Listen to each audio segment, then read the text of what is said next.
The biggest thing for me is the aesthetic difference between the candidates.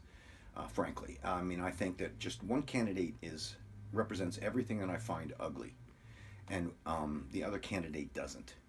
And so even though I mean I'm not a politician, I'm not an economist, I'm not a diplomat, so it's hard for me to sort through the details of everybody's policy. And people say, "Oh, Hillary's going to do this. If she does this, all this will happen." I don't know what's going to happen. I think it's way more complicated than that. But I do know that at least she's not spouting misogynistic, racist, homophobic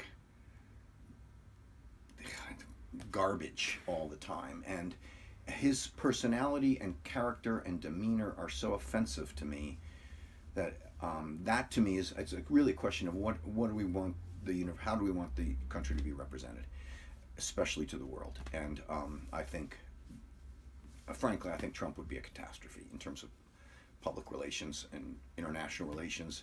The only exception maybe being places like North Korea and Russia, which obviously would benefit from having a weakened government in the United States. Pretty much as a centrist liberal, and I think I've always been, because again, politics is to me the only way politics works is through compromise.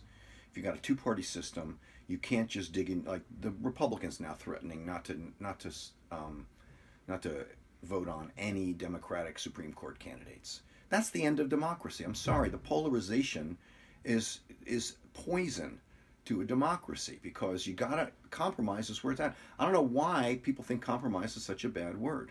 Compromise says that, okay, you don't get all that you want, and I don't get all that I want, but we get some of the stuff that we both want, and everybody gets something that's better than it was before. But otherwise, we're just paralyzed by this polarization, this polemic. It's just, it's just dissolved completely.